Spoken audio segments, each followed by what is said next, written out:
Total health में आप सभी का स्वागत है। मैं हूं किरण भारद्वाज। ठंडे सर्द मौसम का तो बस बहाना हो गया, अब ये दर्द का सिलसिला पुराना हो गया। जोड़ों का दर्द कई लोगों को परेशान करता है और ये कहा जाता है कि इस मौसम में ऐसे लोग जिन्हें पहले से जोड़ों की समस्या है उनकी जटिलताएं बढ़ जाती हैं। किस तरह से ठंडे मौसम का प्रभाव होता है हमारे जोड़ों पर, मांसपेशियों पर, और कैसे सर्दियों के मौसम में आप अपने जोड़ों को ठीक रख सकते हैं, उनकी सही देखभाल कर सकते हैं, आज हम टोटल हेल्थ में विस्तार से बात करेंगे इस बारे में और समझेंगे कि सर्दियों के मौसम में अपने जोड़ों को स्वस्थ कैसे रखा जा सकता है। आइए जान लेते हैं कि सर्द मौसम का प्रभाव किस तरह से हमारे जोड़ों पर होता है और किस तरह के बदलाव आते हैं जो कारण बनते हैं जोड़ों की समस्या होने का या उसमें जटिलताएं बढ़ने का।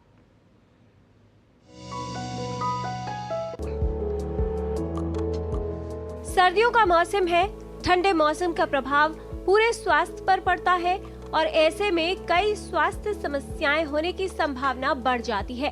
सर्दियों का प्रभाव जोड़ों पर भी होता है और इसीलिए सर्दियों के मौसम में जोड़ों की समस्याएं आम हो जाती है। ठंड का प्रभाव जोड़ों पर पड़ता है। ठंड के कारण रक्त संचार में कमी आती है, जिसकी वजह से जोड़ों में जकड़न, सूजन और दर्द महसूस हो सकता है। जब तापमान गिरता है तो हमारी मांसपेशियों और जोड़ों का लचीलापन कम हो जाता है। सर्दियां कई प्रकार से जोड़ों को प्रभावित करती है। तापमान में कमी आती है, शारीरिक श्रम नहीं हो पाता, रक्त संचार कम हो जाता है, मांसपेशियां सख्त होने लगती है और जोड़ों में जकड़न आ जाती है। जोड़ों में चोट और क्षति की संभावना भी ऐसे में बढ़ जाती है। जिन लोगों को पहले से जोड़ों के कोई रोग है उनकी जटिलताएं और समस्या बढ़ सकती है। कुछ लोगों को सुबह उठने पर खड़े होने और चलने में समस्या आती है। आर्थराइटिस रोग से ग्रस्त लोगों की समस्याएं और जटिलताएं बढ़ सकती हैं। अचानक गति में आना या गलत तरीके से किसी जोड़ या मांसपेशियों को मोड़ना लिगामेंट में खिंचाव का कारण बन सकता है। आर्थराइटिस रोगियों को इस मौसम में कई तरह की जटिलताओं का सामना करना पड़ता है। जिन लोगों के जोड़ पहले से प्रभावित है उन्हें सर्दियों के मौसम में अधिक सावधानी रखनी चाहिए। ठंडे मौसम में शारीरिक सक्रियता बनाए रखना आवश्यक है। साथ ही जोड़ों की क्रियाशीलता भी बनी रहनी चाहिए, जिससे जोड़ों का बचाव होता है और जोड़ों की समस्याएं कम परेशान करती है। यदि सर्दियों के मौसम में आप सावधानी रखते हैं तो आपके जोड़ इस मौसम में भी गतिशील और स्वस्थ बने रह सकते हैं और जोड़ों की समस्याओं से बचाव संभव हो सकता है। किरण भारद्वाज, डीडी न्यूज।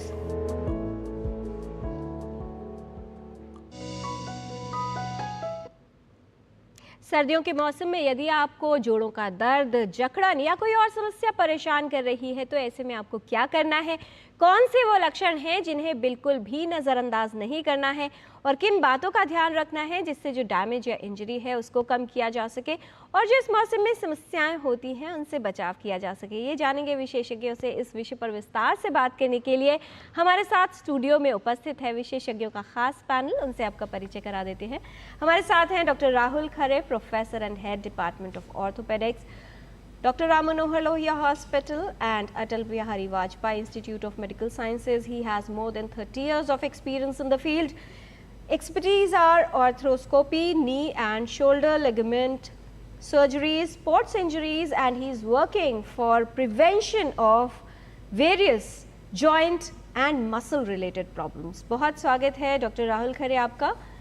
आज के डिस्कशन में शामिल रहेंगे doctor Sumeet Singla, Professor, Department of Medicine and Head, Division of Rheumatology, Maulana Azad Medical College and Lok Nayak Hospital.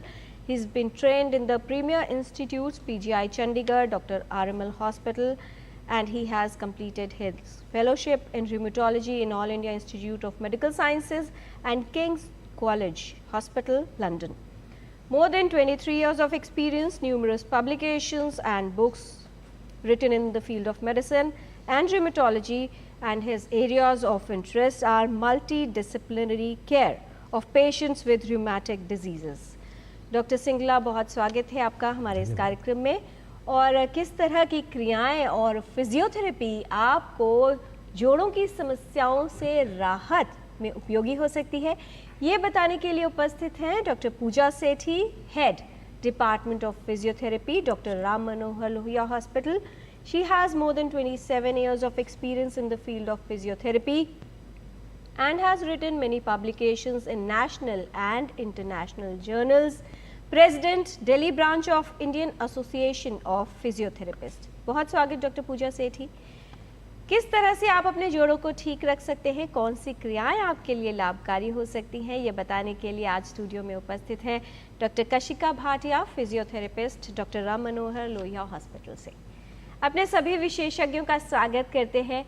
सर्दियों का मौसम जोड़ों की दृष्टि से उन लोगों के लिए जटिलताएं बढ़ा सकता है जिन्हें जोड़ों की समस्या है या जिनका सिडेंटरी लाइफस्टाइल है, जो बहुत अधिक क्रियाशील नहीं रहते।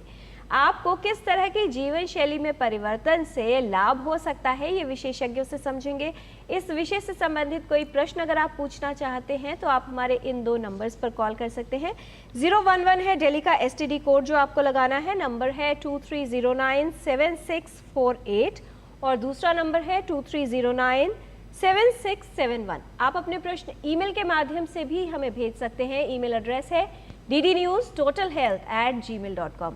आइए जानकारी की शुरुआत करते हैं और समझते हैं विशेषज्ञों से कि सर्दियों का मौसम अपने जोड़ों के लिए या ये कहें कि मस्कुलोस्केलेटल हेल्थ के लिए कैसे अच्छा और सुरक्षित बनाया जा सकता है। डॉक्टर राहुल खरे, आपसे समझना चाहेंगे कि जैसे ही सर्दियां आती हैं, बहुत से लोग जो एक जगह बैठे होते हैं उन्हें उठने में तकलीफ होती है और ये कहते नजर आते हैं कि अब ये दर्द जो है वो जान के साथ ही जाएगा। उनको लगता है कि दर्द उनके जीवन का एक भाग बन गया है। जोड़ों की बात करें, मांसपेशियों की बात करें और मस्कुलोस्केलेटल हेल्थ की बात करें, कितना आप चैलेंजिंग मानते हैं इस मौसम को उन रोगियों के लिए जो पहले से किसी तरह की जोड़ों से संबंधित समस्या से ग्रस्त हैं, या फिर वो जो बहुत अधिक एक्सरसाइज करना पसंद नहीं करते या ज़रूरी नहीं समझते? जी हाँ, बिल्कुल सही बोला आपने। उल्टा हम लोग तो सोचते हैं कि भाई इतनी सर्दी आ गई है, कोहरा है, शायद पेशेंट कम हो जाएंगे OPD में, लेकिन पेशेंट्स और बढ़ जाते हैं। और जैसा आपने बताया, जोड़ों के दर्द के पेशेंट ज़रूर बढ़ जाते हैं और इस वजह इसके कारण बहुत सारे हैं। एक तो यह है कि ठंड जब बढ़ जाती है तो हमारी जो खून की नलियां हैं जिसमें से खून बहता है वो थोड़े से कंस्ट्रिक्ट हो जाते हैं, उनका डायमीटर कम हो जाता है, तो खून का प्रवाह थोड़ा कम हो जाता है। तो उसके वजह से जोड़ों में भी खून का प्रवाह कम हो जाता है और जोड़ों की तकलीफ़ बढ़ जाती है। लोग बाहर जाके एक्सरसाइज नहीं करते, कोहरा होता है, ठंड होती है, घर में ही रहते हैं, धूप नहीं निकलती है तो विटामिन D भी नहीं मिल पाता है और वज़न भी बढ़ जाता है। अगर खाने पीने से नहीं तो कम से कम हम जो वूलन कपड़े पहनते हैं, जैकेट्स पहनते हैं, उससे भी वज़न बढ़ जाता है। शरीर का तो वज़न बढ़ जाता है जिससे जोड़ों पर असर पड़ता है, जोड़ों पे ज़्यादा लोड आ जाता है और जोड़ों पे अगर किसी को तकलीफ़ है तो वो दर्द बढ़ जाते हैं। मांसपेशियाँ जो हैं, जो लिगामेंट्स हैं, जो जोड़ों के आसपास के स्ट्रक्चर्स हैं, वो भी थोड़े से स्टिफ हो जाते हैं और यही सब कारण हैं जिनकी वजह से जोड़ों की तकलीफ़ें, जोड़ों के दर्द बढ़ जाते हैं सर्दी के मौसम में। जी, ये तो बात हुई सामान्य जोड़ों के दर्द की, लेकिन इसके अलावा डॉक्टर सुमित, जो आर्थराइटिस के रोगी हैं उन्हें तो यही लगता है कि कभी सर्दियां आए ही ना। किस लिहाज से देखते हैं? एक तो सर्दी, कोहरा और एक जो स्मॉग की चादर आजकल हम लोग देखते हैं, कितना डेडली कॉम्बिनेशन हो जाता है और कितना डैमेजिंग है। ऑटो इम्यूनिटी की जब बात आती है और रूमेटॉइड आर्थराइटिस जैसी समस्याओं की बात करें, कितना खतरा बढ़ता है और कितनी संभावना होती है कि ऐसे रोगियों की जटिलताएं इस मौसम में बढ़ जाए?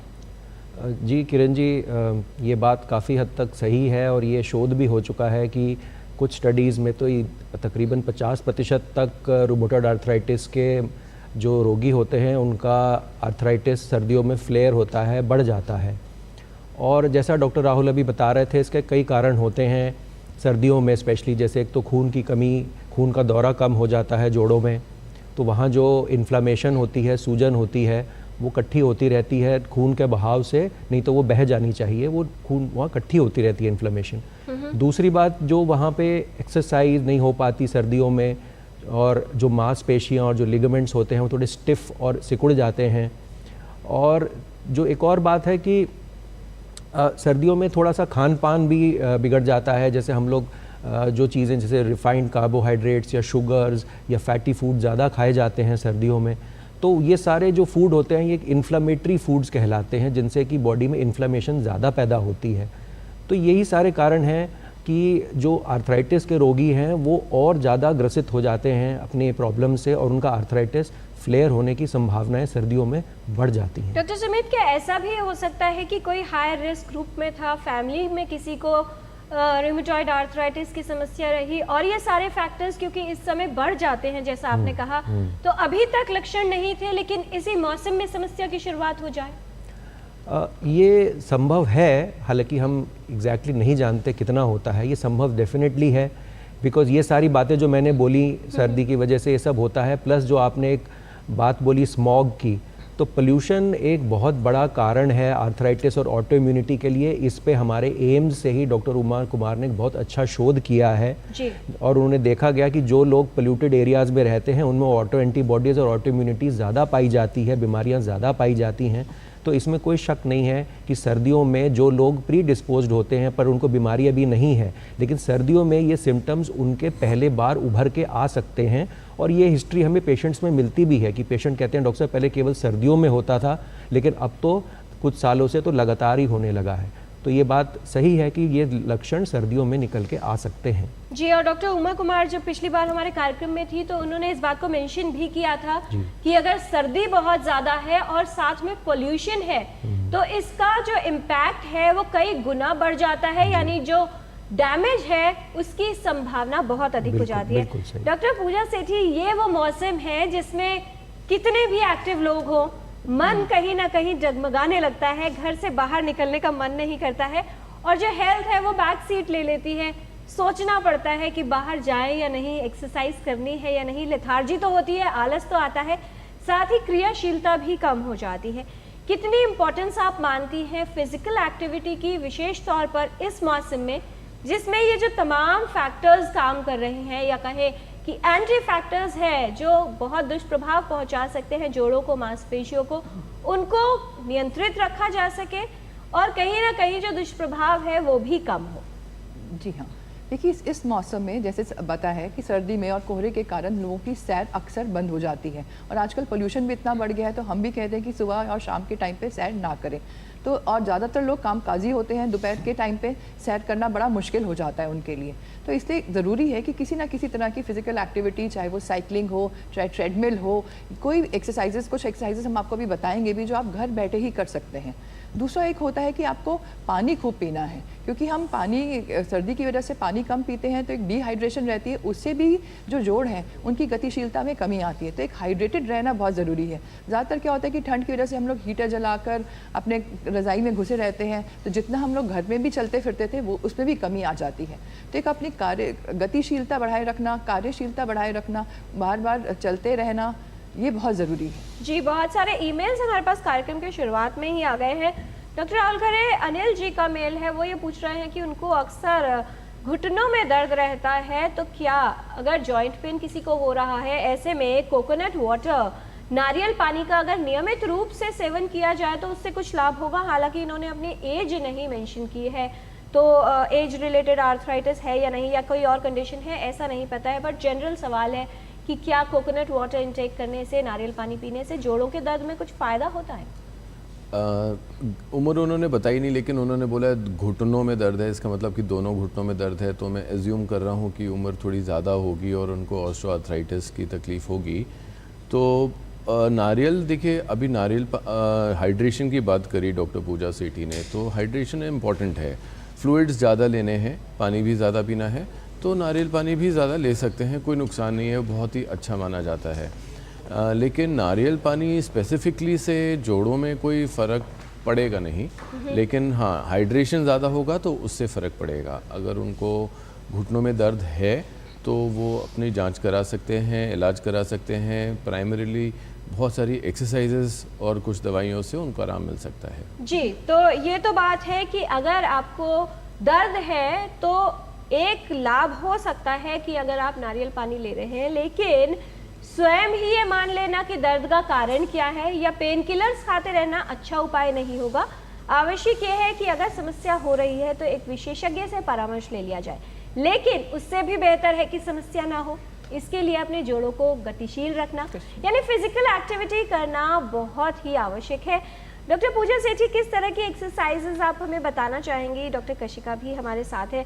कैसे वार्म अप किया जा सकता है, कैसे अपने जोड़ों की जो गतिशीलता है, एक्टिविटी है, वो बनाए रखी जा सकती है? क्योंकि सबसे पहले जो जोड़ है वो शिथिल हो जाते हैं, ब्लड सर्कुलेशन नहीं होता, तो समस्या बढ़ जाती है।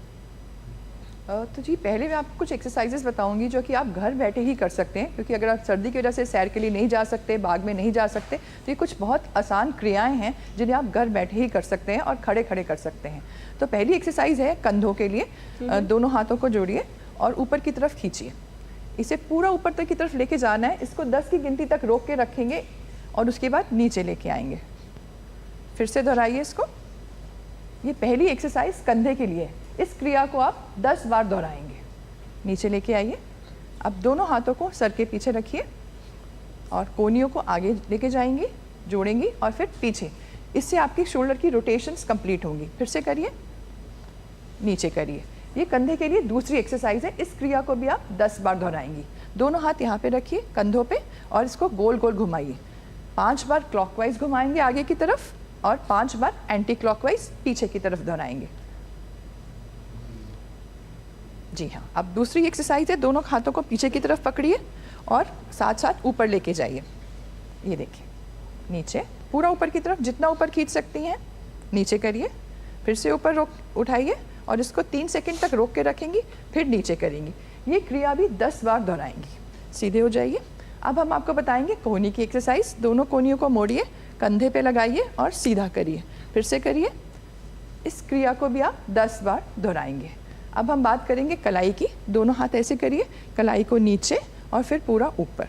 फिर से इस क्रिया को भी 10 बार दोहराना है। अब बात करते हैं उंगली के छोटे जोड़ों की। सबसे पहले उंगलियों को अलग करिए और साथ साथ करिए। फिर से अलग करिए, साथ साथ करिए। अब मुट्ठी बनाएंगी तेज से और खोलेंगी। फिर से मुट्ठी बनाइए, खोलिए। ये हर क्रिया को 10 बार दोहराना है। अब उंगलियों को जैसे गिनते हैं, 1 2 3 4। फिर से 1 2 3 4। अब अंगूठे को घुमाइए, फिर उल्टा घुमाइए। ये तो हमारी एक्सरसाइज हो गई हमारे अपर लिम्ब की, यानी कि बाजुओं की। इसके साथ साथ कुछ एक्सरसाइज आपको बताएंगे लोअर लिम्ब या टांगों की। इसके लिए शुरू में हो सकता है आपको थोड़ी मुश्किल हो, तो आप ये कुर्सी का या पलंग का सहारा ले सकते हैं। एक हाथ से उसको पकड़ के पहले टांग को आगे की तरफ लेके जाइए, रोक के रखिए 3 सेकंड तक, नीचे करिए। फिर से उठाइए। इस क्रिया को 10 बार दोहराना है। फिर टांग को पीछे लेके जाइए, वापस करिए, फिर पीछे लेके जाइए, वापस करिए। 10 बार ऐसे। अब टांग को बाहर की तरफ निकालेंगे, वापस, फिर से बाहर की तरफ, वापस। ये 3 क्रियाएं हैं आपके हिप जॉइंट के लिए।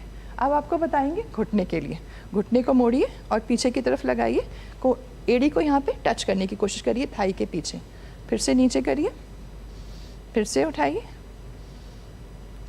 नीचे करिए। ये हो गई आपके घुटने के लिए। अब दोनों पैर के पंजों पे खड़े होइए ऊपर। हाँ, फिर धीरे धीरे नीचे आएंगी, फिर से खड़ी होइए, नीचे करिए। अब दोनों पैर की एड़ियों पे खड़ी होइए, पंजों को ऊपर उठाएंगे, नीचे, फिर से ऊपर उठाएंगे, नीचे। ये आपके हिप, नी और एंकल जॉइंट के लिए एक्सरसाइज होगी। अगर आप सैर करने नहीं भी जा सकते, आप वहीं पे खड़े खड़े ही कदम ताल एक्सरसाइज कर सकते हैं। इसमें कोशिश करिए घुटने को ऊपर उठाएंगे और जितना ऊपर उठाएंगे उतना ही ज़्यादा अच्छा रहेगा। इसको आप कम से कम 5 मिनट तक करेंगे। ये एक्सरसाइज अगर आप दिन में 2 बार करेंगे, 10 से 15 मिनट लगाएंगे, तो आप सारे जोड़ों की गतिशीलता को बनाए रखेंगे। जी, छोटी छोटी क्रियाएं हैं जो घर के अंदर की जा सकती हैं और इसके लिए विशेष तौर पर बाहर जाने की आवश्यकता नहीं है। दिन में किसी भी समय आप कर सकते हैं और अगर इनका रिपीटिशन किया जाए तो बहुत ही अच्छा होगा। धन्यवाद डॉक्टर कशिका और डॉक्टर पूजा सेठी। आपके पास फिर लौटेंगे। डॉक्टर सुमित, जब बात आती है आर्थराइटिस के रोगियों की, किस तरह के लक्षण इस मौसम में बढ़ जाते हैं और क्या जब सर्दियाँ आती हैं ऐसा भी होता है कि जो दवाएं हैं उनकी डोज बढ़ानी पड़े, एडजस्ट होनी पड़े? क्या सभी रोगियों में इसी तरह का प्रभाव होता है या कोई स्पेसिफिक केसेस होते हैं जिसमें अलग तरह से प्रेजेंट कर सकती है समस्या या फ्लेयर अप हो सकते हैं सिम्टम्स? जी, ये इसके लक्षण यही होते हैं कि जो जोड़ों में एक तो सूजन आ जाना, दूसरा लक्षण होता है सवेरे उठ के जोड़ों में एक अकड़ाहट या स्टिफनेस जिसे हम बोलते हैं, जो कि लगभग आधा पौना 1-2 घंटा भी चल सकती है। तीसरा होता है कई बार लोगों के जो हाथ होते हैं उनमें सुनपना या सफ़ेदपना आने लगता है।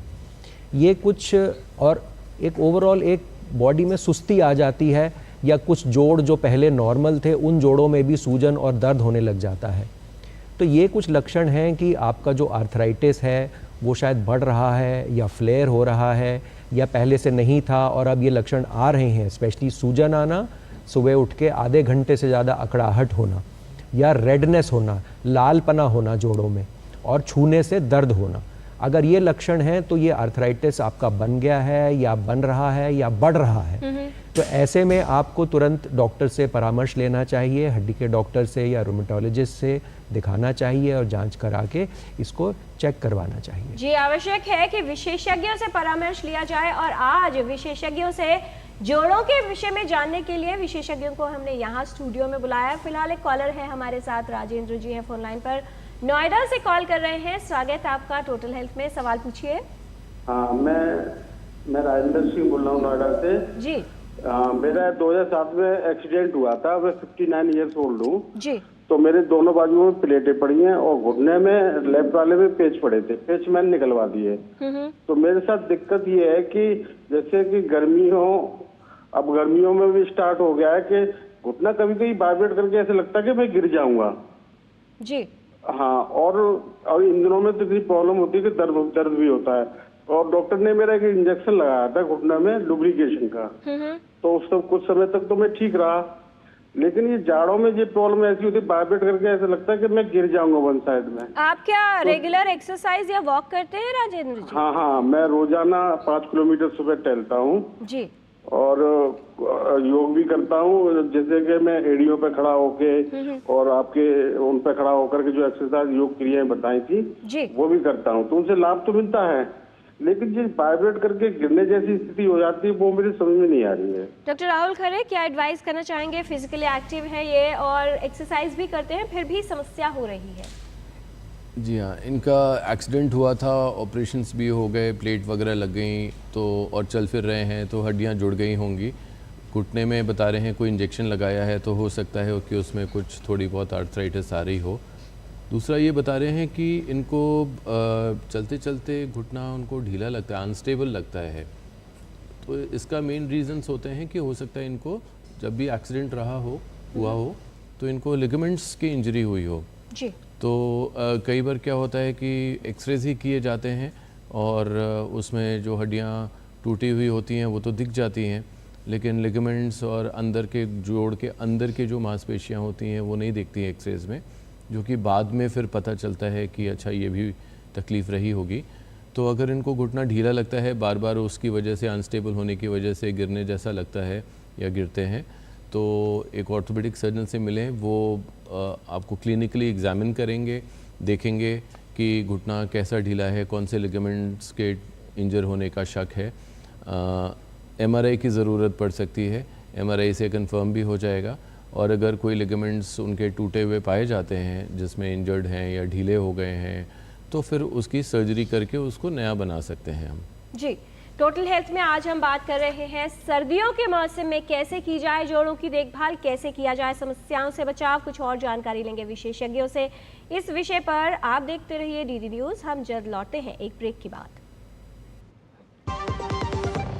अज सारे मोहल्ले हाजी खुशियों दी तुम्बी बाजी, हर स्वाद दिले चटकारे नचदे ने सारे बाजी। लोड़ी दी बधाइयां अज मिल के जश्न मनावांगे, लोड़ी दियां लख लख बधाइयां। हो असली मसाले सच सच MDH। जब धरती चीर कर निकलता है लोहे का पत्थर और मिलता है मोंगिया के जोश से, फिर तपता है, पिघलता है और बनता है फौलाद। अब होता है सरिया सारी खूबियों के साथ, मोंगिया स्टील, मजबूत देश का मजबूत सरिया। एक ऐसा तबका जो रिटायरमेंट के बारे में आज भी बिल्कुल नहीं सोचता, वो है औरतें। औरतें कमा के भी वनरेबल हैं। सो एनपीएस एक इक्वालिटी ला रहा है, हम सब एक बराबर प्लेटफॉर्म पे हैं। अपने बेहतर कल को सुनिश्चित करने के लिए एनपीएस जरूरी है। ब्रेक के बाद टोटल हेल्थ पे आपका स्वागत है। सर्दियों के मौसम में कैसे हो जोड़ों की समस्याओं से बचाव और कैसे की जाए जोड़ों और मांसपेशियों की देखभाल, ये हम जान रहे हैं विशेषज्ञों से। और कुछ ऐसी सोच के बारे में बात कर लेते हैं जो हमें लगता है कि सत्य है, लेकिन उनमें कितनी सच्चाई है ये विशेषज्ञ हमें बताएंगे। सबसे पहली बात डॉक्टर राहुल खरे, सर्दियों के मौसम में होने वाला दर्द आर्थराइटिस का पहला या प्रारंभिक लक्षण होता है सभी मामलों में। बहुत से लोग ऐसा मानते हैं, कितना सच है ये? नहीं, ज़रूरी नहीं है कि हर एक आर्थराइटिस में ऐसा ही हो। जी, एक और बात जो बहुत सारे लोगों के मन में घर के करके बैठती है वो ये है कि ठंड में गठिया की जो दवाएं हैं वो बहुत असरदार नहीं रह जाती, यानी बेअसर होने लगती हैं। डॉक्टर सुमित, क्या ये बात सत्य है? जी, ये बात भी सत्य नहीं है, क्योंकि दवाइयाँ तो वही हैं और बस सर्दियों में जो एक दर्द की फीलिंग है, दर्द की संवेदना है, सूजन और थोड़ा फ्लेयर्स बढ़ जाते हैं, इसलिए हमें ये प्रतीत होता है कि वो दवाइयाँ काम नहीं कर रही हैं, लेकिन दवाइयाँ काम ज़रूर कर रही होती हैं। आपको जो वो प्रिकॉशंस बताई जा रही हैं, जो प्रिवेंटिव मेजर्स हैं, वो लें तो आप बेहतर महसूस करेंगे। जी, और जो इल्ज़ाम जाता है कि दवाएं बेअसर हो रही है, कारण ये होता है कि जीवन शैली भी बदलती है और खान पान भी, उस पर ध्यान देने की आवश्यकता है। डॉक्टर पूजा सेठी, बहुत बार ऐसा लोग करते हैं और मानते भी हैं कि यदि अंदरूनी चोट हो या गुम चोट हो, मान लीजिए पैर में अगर चोट लग गई है तो जो भी प्रभावित भाग है उसे हिलाते रहना चाहिए। पैर में चोट लगी है तो तुरंत चलिए, या जिस व्यक्ति को चोट लगी है उसे चलाइए, तो जो क्षति है और जो दर्द है और चोट का प्रभाव है वो कम होगा। क्या आप इससे सहमत हैं? जी, ऐसा ये बिल्कुल भी हम एग्री नहीं कर सकते इस पर, क्योंकि डिपेंड करता है कि चोट कितनी लगी है। अगर उसकी हड्डी में चोट लगी है या लिगामेंट में टियर आया है तो उसी समय एकदम से काफ़ी सूजन आ जाएगी और उसको हिलाने में जोड़ को काफ़ी तकलीफ होगी। ऐसे केस में हमें उसको रेस्ट देना पड़ता है और ऑर्थोपेडिक सर्जन से कंसल्ट करना है। उस समय हो सकता है उसको स्लैब या रेस्ट की ज़रूरत हो। लेकिन कई बार बहुत ही माइनर होते थे, चलते चलते एकदम से पैर हल्का सा मुड़ गया, थोड़ा सा मांसपेशी में खिंचाव आ गया, उस समय हम ज़रूर कहते हैं कि उसे और चलाना चाहिए ताकि खून का दौरा बना रहे और हमारी सर्कुलेशन बनी रहे। तो depending on type of injury. जी, और अगर आपको फिर भी डाउट है तो विशेषज्ञ हैं, उनसे परामर्श लेकर ये जान लीजिए कि जो चोट है उसकी इंटेंसिटी कितनी है, गंभीरता कितनी है और ऐसे मामले में क्या करना है। डॉक्टर राहुल खरे, बहुत सारे ईमेल्स हमारे पास आ गए हैं।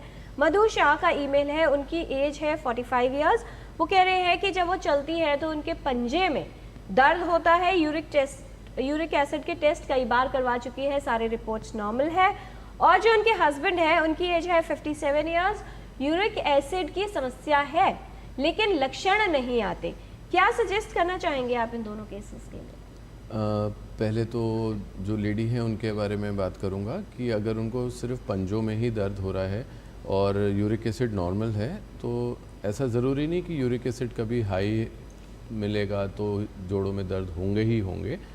और जोड़ों के दर्द के और भी बहुत सारे कारण होते हैं, जैसे कि हो सकता है उनको कोई अभी रूमेटॉइड आर्थराइटिस की बात हुई, अगर दोनों ही पैरों में बायलैटरली पंजों में दर्द हो रहा है, या और भी कारण होते हैं, विटामिन डी की डिफिशिएंसी हो सकती है, तो फुटवेयर उनका गलत हो सकता है। तो उनको एक बार ऑर्थोपेडिक सर्जन को दिखाएं और उससे वो एसेस कर लेंगे, एग्जामिन करके कुछ हो सकता है टेस्ट कराएं कि क्या कारण है। कारण का जानना बहुत ज़रूरी होता है कि जोड़ों का दर्द हो किस लिए रहा है, तो इससे उनको इस चीज़ का समाधान मिल सकता है। उनके हस्बैंड के यूरिक एसिड बढ़े रहते हैं लेकिन दर्द नहीं होता, तो ऐसा होता है, कई बार होता है। ज़रूरी नहीं कि यूरिक एसिड बढ़ा हुआ होगा तो जोड़ों में दर्द होगा ही।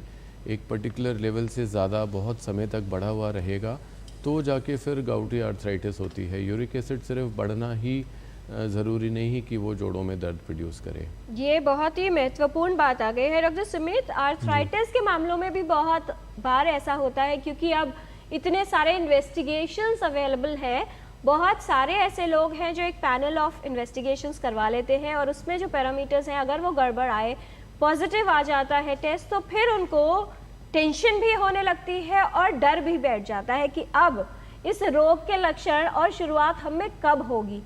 कितना रेलेवेंट आप मानते हैं कि बिना डॉक्टर की सलाह के विशेष तौर पर एंटीबॉडीज़ के टेस्ट या रूमेटॉइड आर्थराइटिस के लिए टेस्ट, ऑटो इम्यूनिटी के टेस्ट, पैनल ऑफ टेस्ट करवाया जाए, और कितना भ्रम इस तरह के जो इन्वेस्टिगेशंस हैं या डायग्नोसिस है वो पैदा कर सकती है?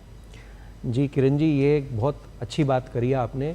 ये एक बहुत इम्पॉर्टेंट बात है। ये जो panel of auto antibody testing होता है, RA फैक्टर, NTCCP, ANA, ये सब जो आजकल प्राइवेट लैब्स में और कई जगह होने लगे हैं, ये बिल्कुल भी नहीं कराने चाहिए। विशेष तौर से अपने आप तो बिल्कुल भी नहीं कराने चाहिए बिना डॉक्टर की सलाह के।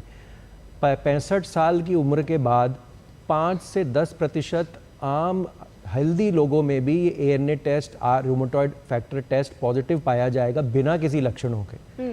तो इसकी कोई रेलेवेंस, कोई महत्ता नहीं होती, कोई इस पे ध्यान देने की आवश्यकता नहीं होती। ये सिर्फ आपको एक टेंशन ही देगा, जैसे आपने बोला, कोई डायग्नोसिस नहीं देगा आपको। तो सबसे पहले तो इम्पॉर्टेंट होता है कि क्लिनिकली आपको क्या प्रॉब्लम है। जोड़ों का दर्द सिर्फ रूमेटॉइड आर्थराइटिस से नहीं होता, डेंगू से, चिकनगुनिया से, बहुत सारी भी विटामिन डी की कमी से, बहुत प्रॉब्लम से हो सकता है। सिर्फ स्थिर बैठे रहने से भी आपको जोड़ों की दिक्कत होने लगती है, उम्र के साथ होने लगती है। और ऐसे में अगर आपने टेस्ट करा लिए और RA फैक्टर या ANA पॉजिटिव आ गया तो उसका कोई मतलब नहीं है।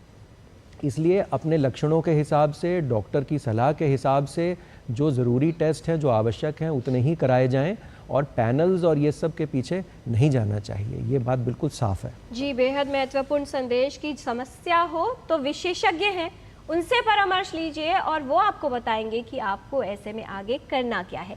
समस्या ना हो इसके लिए गतिशीलता बहुत आवश्यक है। अक्सर जैसा डॉक्टर ने कहा कि बैठे रहना समस्या को बढ़ा सकता है। घुटनों में अगर समस्या है तो ऐसे में कौन सी क्रियाएं आपके लिए उपयोगी हो सकती है और किस तरह की एक्सरसाइजेज आपको नी स्ट्रेंथनिंग के लिए और नी को लचीला रखने के लिए मददगार सिद्ध हो सकती है? जान लेते हैं डॉक्टर पूजा सेठी, डॉक्टर कशिका से। क्या एक्सरसाइजेज बताना चाहेंगी डॉक्टर पूजा सेठी, और कौन सी क्रियाएं हमारे घुटने के जोड़ के लिए अच्छी और उपयोगी सिद्ध हो सकती हैं? देखिए, सर्दियों के मौसम में खास करके जिनको भी घुटनों का दर्द रहता है वो बढ़ जाता है और घुटनों में सूजन भी आ जाती है। तो आज हम आपको कुछ ऐसी क्रियाएं बताएंगे जिन्हें करके आप अपने घुटनों के दर्द से निदान पा सकते हैं।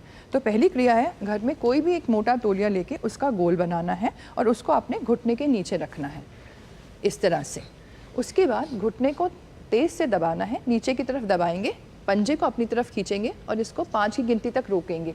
1, 2, 3, 4, 5 और ढीला छोड़ दीजिए। इसको फिर दोहराइए, घुटने को दबाइए, पंजे को अपनी तरफ खींचेंगे, 1, 2, 3, 4, 5 की गिनती तक रोकेंगे और ढीला छोड़ेंगे। इस क्रिया को 10 बार दोहराना है। अब इसके बाद की जो एक्सरसाइज बता रही हूँ वो बहुत ही इंपॉर्टेंट है। इसको हम VMO एक्सरसाइज कहते हैं। ज़्यादातर जैसे मरीज़ कहते हैं मैं उठ के एकदम बैठते हूँ, मतलब बैठ के एकदम उठते हूँ तो मुझे बहुत मुश्किल होती है। तो ये हमारी ज़्यादातर VMO जो हमारी इस तरफ की मांसपेशी है, इसकी कमज़ोरी की वजह से होती है। इसमें आपको एक तकिया लेना है, इसकी जगह आप एक बॉल भी रख सकते हैं। फिर पैर को हल्का सा ऊपर उठाएंगे, पंजे को खींचेंगे, इसको रोक के रखेंगे यहाँ पर और नीचे लेके आएंगे। फिर से उठाइए कशिका, रोक के रखिए 5 की गिनती तक, 1, 2, 3, 4, 5 और नीचे। इस क्रिया को भी आप 10 बार दोहराएंगे। इसके बाद आपने पूरी टांग को सीधा करना है, पंजे को अपनी तरफ खींचना है और ऊपर उठाना है 60 डिग्री तक। इसको हम SLR भी बोलते हैं। फिर 10 के यहाँ पे रोक के रखेंगे 5 की गिनती तक और धीरे से नीचे ले आएंगे। फिर से उठाइए और रोक के रखिए यहाँ पे और धीरे से नीचे ले आइए। ये तीसरी वर्जिश है। अब चौथी वर्जिश है, एड़ी को रगड़िए, धीरे धीरे ऊपर और नीचे। ये आपके जॉइंट की गतिशीलता को या रेंज ऑफ मोशन को बना के रखेगी। पूरा घुटने को मोड़ेंगे और फिर धीरे धीरे नीचे करेंगे। ये चौथी एक्सरसाइज है। 5वीं एक्सरसाइज हम बैठ के करेंगे।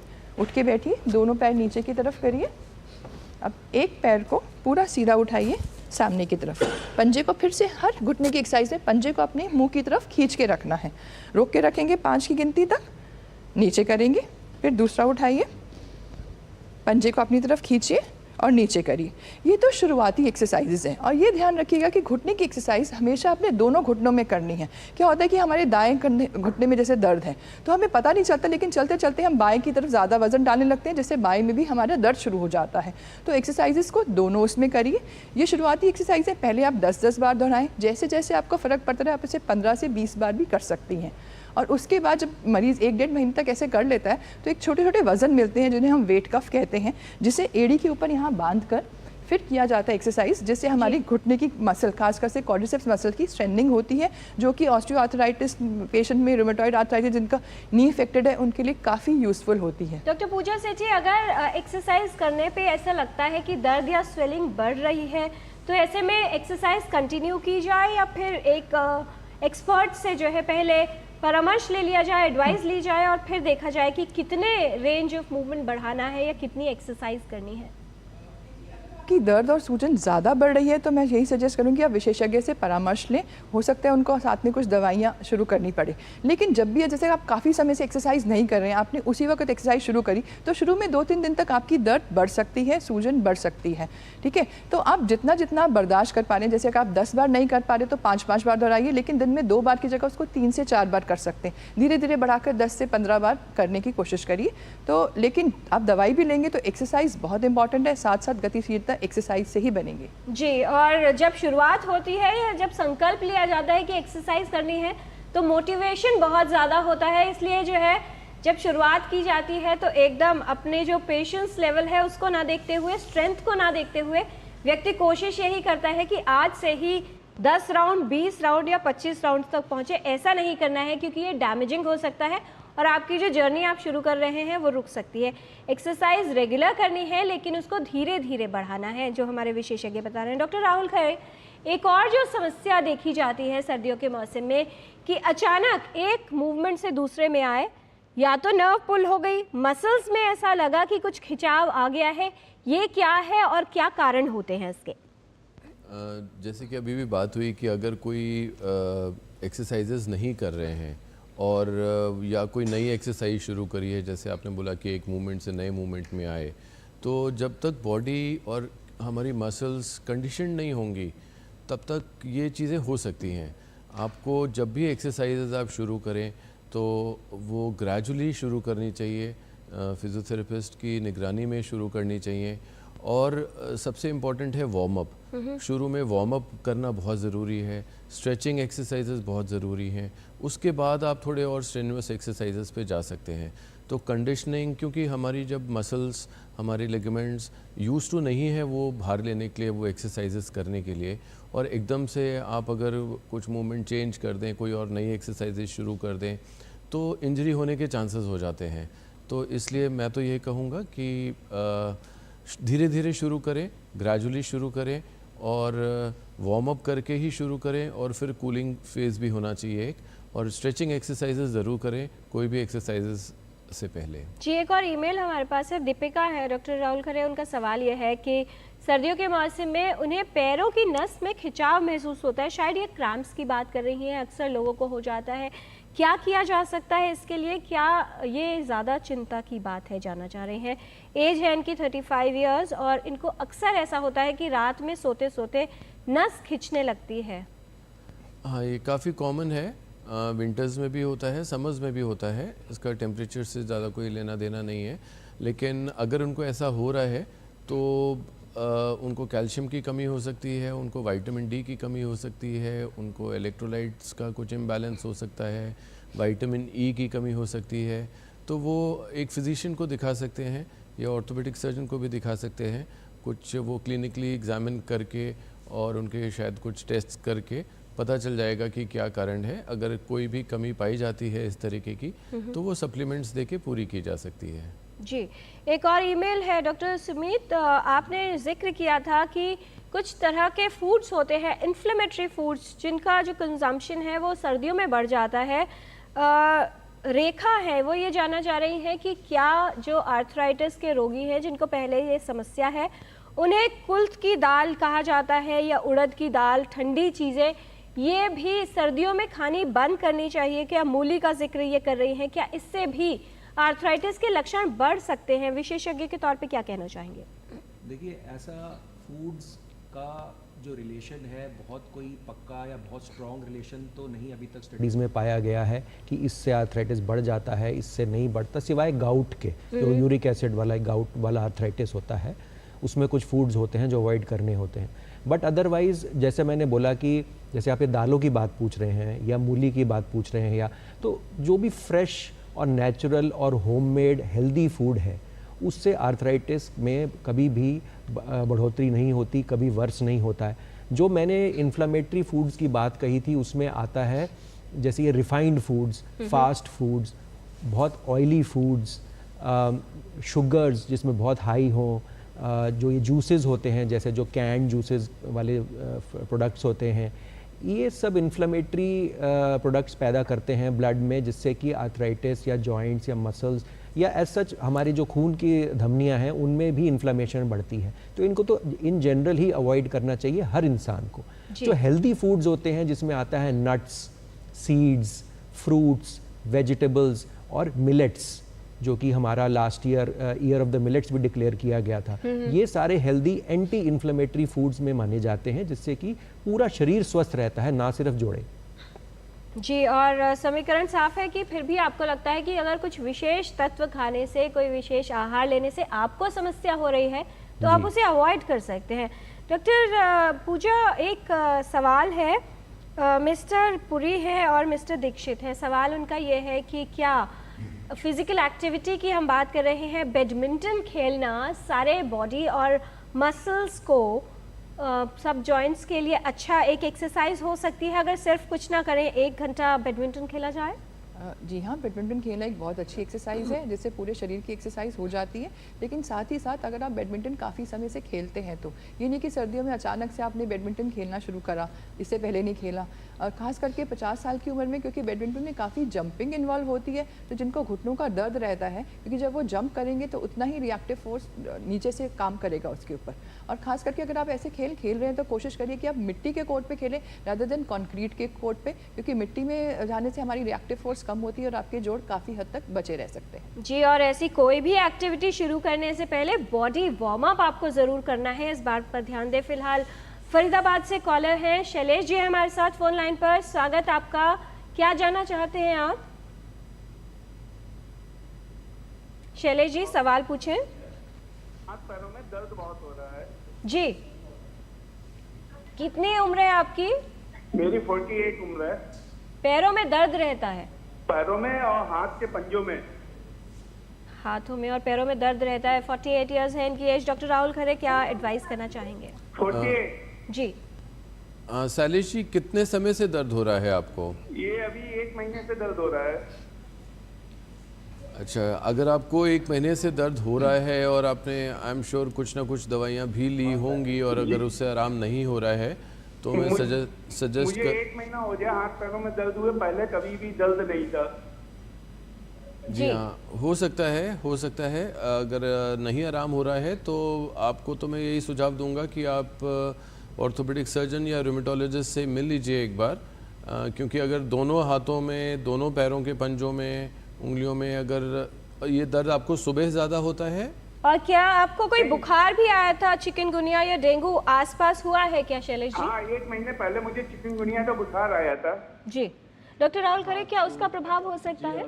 नहीं, वो मैंने दवाई की थी और वो सही हो गया था। जी, तो देखिए, जितने भी ये वायरल इलनेसेस होते हैं इनसे भी जोड़ों का दर्द होता है, और चिकनगुनिया जो वायरस होता है ये ठीक होने के बाद भी काफ़ी समय तक, महीनों या कई बार कई सालों तक लोगों को जोड़ के दर्द परेशान करते हैं। तो ये आपको चिकनगुनिया की वजह से ही हुआ है फिर इसका मतलब। तो फिर आपको बस मूवमेंट्स करते रहने हैं और थोड़ी बहुत पेन किलर्स खाते रहना है, हाइड्रेशन इम्प्रूव करिए, और धीरे धीरे जैसे ही वायरस का असर प्रभाव ख़त्म होएगा तो ये दर्द फिर अपने आप चले जाते हैं। जी, दर्द जो है डॉक्टर सुमित एक बड़ा कारण बनता है किसी भी व्यक्ति के एक्सरसाइज बंद कर देने का। आर्थराइटिस के रोगियों के साथ अक्सर यह होता है कि जैसे जैसे उनको दर्द होने लगता है, स्टिफनेस लगती है, वो धीरे धीरे एक्सरसाइज करना कम कर देते हैं और ये एक विशियस साइकिल बढ़ जाती है जी, कि समस्या बढ़ती जाती है, फिजिकल एक्टिविटी कम होती रहती है। किस तरह से और कब तक ये इंतज़ार किया जाए कि एक्सरसाइज करनी है या नहीं करनी है, या वो रेड फ्लैग्स जब व्यक्ति को ये जान लेना चाहिए कि तुरंत ही एक विशेषज्ञ को दिखाना चाहिए, समस्या शायद गंभीरता का रूप ले रही है? देखिए, जैसे डॉक्टर पूजा ने भी बताया कि अगर तो चोट या सूजन या आर्थराइटिस माइल्ड है तो उसमें तो आप एक्सरसाइज आपको लगातार थोड़ी थोड़ी रोज़ करनी ही चाहिए।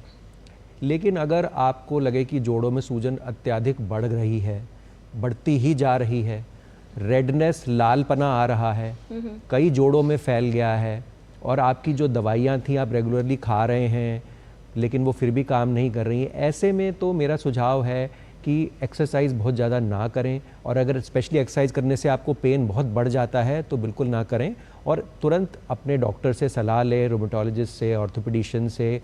हो सकता है आपकी दवाइयों में कोई फेरबदल करने की ज़रूरत पड़े, दवाई बढ़ानी पड़े, मतलब आप अपना परेशान ना होएं, डॉक्टर से तुरंत सलाह लें ऐसे में अगर आर्थराइटिस बहुत ज़्यादा बढ़ गया है आपका तो। जी डॉक्टर पूजा, किस तरह से पेन मैनेजमेंट किया जा सकता है, क्योंकि आमतौर पर लोग जो है पेन किलर्स का बहुत प्रयोग करते हैं और कितना लंबा करना है, कितनी पेन किलर्स खानी है, इस बात का ध्यान ही नहीं रहता। पेन मैनेजमेंट के और क्या उपयोगी विकल्प हो सकते हैं? देखिए, फिजियोथेरेपी में हमारे पास एक होते हैं इलेक्ट्रोथेरेपी, जिसे हम कई तरह के करंट, तरंगे, वेव्स और हीट फॉर्म्स यूज़ करते हैं दर्द को कम करने के लिए। जैसे जब स्टिफनेस ज़्यादा होती है तब हम short wave diathermy, microwave diathermy, hot मैग्नर जो हमारी हीट मोडालिटीज़ है उनका इस्तेमाल करते हैं। अगर हमें लगता है कि इन्फ्लेमेशन ज़्यादा है तो हम इंटरफेरेंशियल थेरेपी, टेंस थेरेपी का इस्तेमाल करते हैं। और अगर हमें लगता है कि जैसे टेंडिनोसिस वगैरह एक पॉइंट पे बहुत ज़्यादा दर्द है, बर्साइटिस है, तो हम अल्ट्रासोनिक और लेज़र का काफ़ी इस्तेमाल करते हैं। इसके अलावा हमारे पास टीकार्ड थेरेपी, शॉक वेव थेरेपी होती है। सिर्फ दर्द रहता है जैसे शियाटिका वगैरह तो उसमें टेंस काफ़ी लाभदायक होता है। तो हमारी अलग अलग हमारे पास थेरेपीज़ हैं जिसके लिए आप किसी भी फिजियोथेरेपी क्लिनिक या अस्पताल में जाकर ले सकते हैं। ये बिल्कुल ही ड्रगलेस थेरेपी होती है फिजियोथेरेपी, जिसमें अलग अलग तरंगे लगाकर हम आपको थेरेपी देते हैं। जी तकरीबन 10 से 15 सिटिंग आपको लेनी पड़ेंगी जिससे आपको आराम मिलेगा। जोड़ों और मांसपेशियों का स्वास्थ्य सर्दियों के मौसम में कैसे ठीक रखा जा सकता है, ये हम जान रहे हैं विशेषज्ञों से। कुछ और जानकारी लेंगे एक छोटे से ब्रेक के बाद। आप देखते रहिए डीडी न्यूज़, हम जल्द लौटते हैं। अज सारे मोहल्ले हाजी, खुशियों दी तुम्बी बाजी, हर स्वाद दिले चटकारे नचदे ने सारे बाजी। लोड़ी दी बधाइयां अज मिलके जश्न मनावांगे, लोड़ी दियां लख लख बधाइयां। हो असली मसाले सच सच, MDH MDH। मेरी पसंद, मेरी पसंद, मेरी पसंद, मेरी पसंद, हमारी पसंद, हम सबकी पसंद। मजबूत देश का मजबूत सरिया मोंगिया स्टील। ब्रेक के बाद टोटल हेल्थ में आपका स्वागत है। सर्दियों के मौसम में कैसे हो जोड़ों और मांसपेशियों की देखभाल, ये हमें बता रहे हैं विशेषज्ञों का खास पैनल हमारे साथ। डॉक्टर राहुल खरे, डॉक्टर सुमीत सिंगला, डॉक्टर पूजा सेठी, और जानकारी और बढ़ाते हैं विशेषज्ञों से रैपिड फायर क्वेश्चंस राउंड के माध्यम से। छोटे सवाल और बहुत छोटे जवाब। पहला सवाल डॉक्टर खरे आपसे कि सर्दियों के मौसम में जोड़ों का दर्द सिर्फ वृद्ध लोगों के लिए ही समस्या होती है? ये गलत है, ये यंग लोगों में भी हो सकती है। आर्थराइटिस के लक्षण और स्टिफनेस सर्दी के मौसम या ठंडे मौसम में बढ़ जाती है सभी रोगियों में, डॉक्टर सुमित? नहीं, ये बात सच नहीं है। सब रोगियों में नहीं बढ़ती, किसी किसी में बढ़ती है, किसी किसी में नहीं बढ़ती। ठंडा मौसम इनमें से क्या बढ़ाता है, जोड़ों में दर्द, जकड़न या सूजन? डॉक्टर पूजा सेठी। देखिए, दर्द और जकड़न तो दोनों बढ़ते हैं और कभी कभी सूजन भी हो सकती है।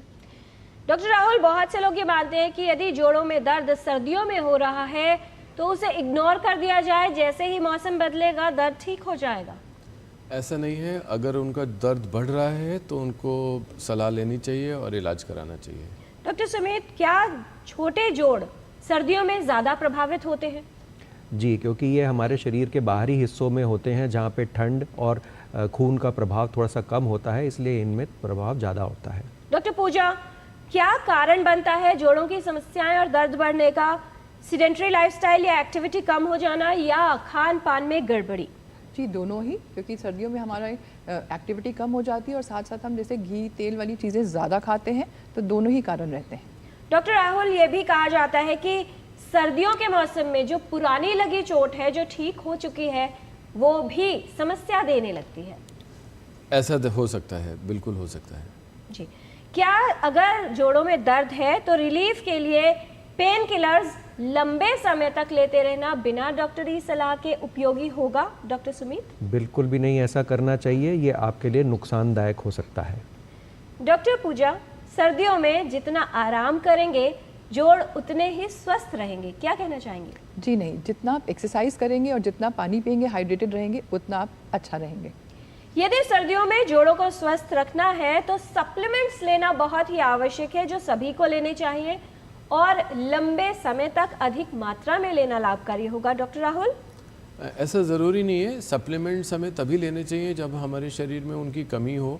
जैसे विटामिन डी सप्लीमेंट्स लोग लेते हैं, अगर कम है तो लें, अगर नॉर्मल है तो ज़रूरी नहीं है। जी, अगर जोड़ों में असहजता लग रही है या दर्द लग रहा है तो एक्टिविटी क्या बिल्कुल बंद कर देनी चाहिए, डॉक्टर सुमित? अगर दर्द और सूजन कम है और बेरेबल है तो थोड़ी थोड़ी एक्टिविटी रखें, लेकिन अगर एक्टिविटी करने से दर्द बढ़ रहा है और असहनीय हो रहा है तो फिर ना करें। डॉक्टर पूजा, हीट पैड्स करना और गर्म पानी से बार बार नहाना क्या जोड़ों को गर्म और लचीला रखने में उपयोगी होता है? जी हाँ, और ख़ास करके हीटिंग पैड, नहाना तो नहीं क्योंकि उसमें आपको 2-3 मिनट तक ही सिकाई होती है। कम से कम 10 से 15 मिनट तक हीटिंग पैड लगाना या गर्म पानी की बोतल से सेक करना लाभदायक होता है। जी, अगर जोड़ में समस्या या दर्द हो रही है डॉक्टर राहुल, तो कितने समय इंतज़ार करें और विशेषज्ञ को कब दिखाएं? अगर हफ्ता 10 दिन में नहीं ठीक हो रहा है और लंबे समय तक दर्द के अलावा उसमें सूजन आ रही है, लालपन आ रहा है, तो फिर ज़रूर विशेषज्ञ को दिखाएं। क्या अपने आप अगर दवा बंद कर दी जाती है, ऐसा आप एडवाइस करते हैं डॉक्टर सुमित? क्योंकि अक्सर आर्थराइटिस के रोगी को जब लगता है कि अब लक्षण नहीं है तो वो दवा लेना भूल जाते हैं। ऐसा कतई नहीं करना चाहिए, जब तक डॉक्टर ना बोले। स्पेशली ऐसी जटिल और लंबी बीमारियों में दवाई अपने आप से ना तो कम करनी चाहिए ना ही बंद करनी चाहिए। अगर सही पॉस्चर्स अपनाए जाएं तो जोड़ों की समस्याएं होंगी ही नहीं, डॉक्टर पूजा? जी हाँ, काफ़ी हद तक आप जोड़ों की समस्याओं से बच जाएंगे अगर आप अपने सही पॉस्चर का ध्यान रखेंगे। कोल्ड एक्सपोजर क्योंकि जोड़ों को प्रभावित कर सकता है डॉक्टर राहुल, इसलिए हॉट ड्रिंक्स लेना, चाय कॉफ़ी का अधिक सेवन करना, ड्राई फ्रूट्स अधिक मात्रा में खाना, क्या ये उपयोगी हो सकता है जोड़ों के लिए? फ्लूइड्स ज़्यादा लेने चाहिए, हॉट हो या कोल्ड हो फ़र्क नहीं पड़ता, एंड ड्राई फ्रूट्स खाने से फ़ायदे होते हैं।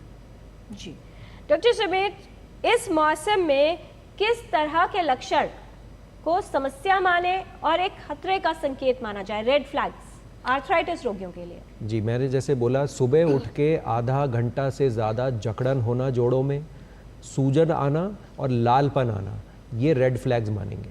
जी डॉक्टर पूजा, अगर जोड़ में सूजन है तो क्या ठंडा पैक करना यानी आइस पैक इतना प्रभावशाली नहीं होगा जितना हॉट पैक करना?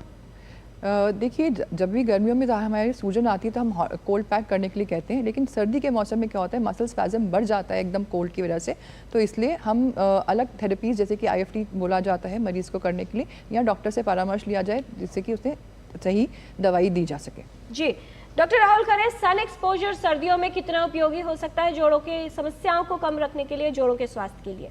एक कारण जोड़ों के दर्द का विटामिन डी की कमी भी होती है और सन से ही हमारा विटामिन डी बनता है, इसलिए सन एक्सपोजर बहुत ज़रूरी है।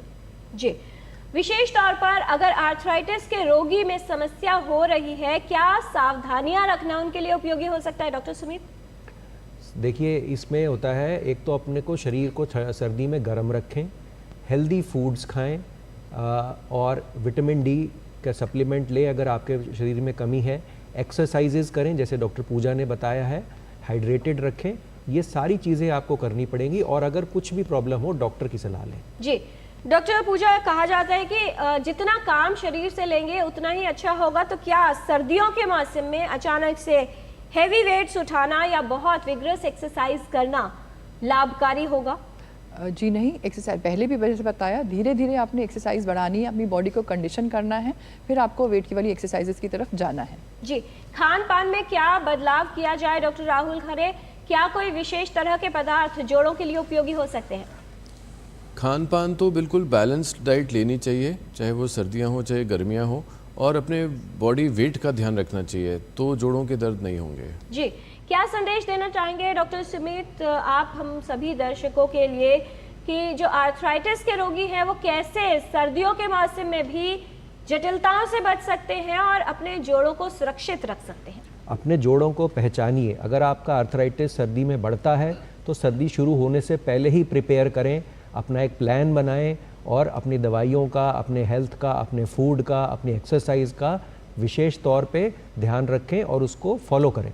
जी, डॉक्टर पूजा सेठी, आपका संदेश किस तरह से फिजिकल एक्टिविटी और अपने जो समस्याएं हैं उनके विषय में सतर्क रहना जोड़ों को सुरक्षित और स्वस्थ रख सकता है? देखिए, हम ज़्यादातर पूछते हैं कि हाल चाल कैसा है। अगर आपकी चाल ठीक है और आप एक्सरसाइजेस कर रहे हैं तो आपका हाल अपने आप ठीक रहेगा। बहुत ही महत्वपूर्ण संदेश। डॉक्टर राहुल खरे, क्या कहना चाहेंगे, क्या सर्दियों का मौसम भी हमारे जोड़ों के लिए स्वस्थ और सुरक्षित हो सकता है? बिल्कुल हो सकता है, अगर जैसे कि डॉक्टर सुमित ने भी बताया कि पहले से प्रिपेयर हो जाएं, पहचान लें और एक्सरसाइजेस करना ना छोड़ें।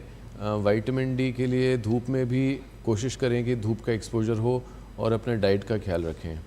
बहुत धन्यवाद इस तमाम जानकारी के लिए डॉक्टर पूजा सेठी, डॉक्टर सुमित सिंगला, डॉक्टर राहुल खरे और कशिका भाटिया जी, आप सभी को धन्यवाद देना चाहेंगे इस तमाम विषय पर जानकारी देने के लिए और ये बताने के लिए कि सर्दियों का मौसम जोड़ों के लिए अच्छा भी हो सकता है, लाभकारी भी हो सकता है और इस मौसम में समस्याओं से बचाव भी हो सकता है। आवश्यकता है तो सतर्क रहने की, और वैसे भी ये एक ऐसा सिलसिला है जो कभी ख़त्म नहीं होता।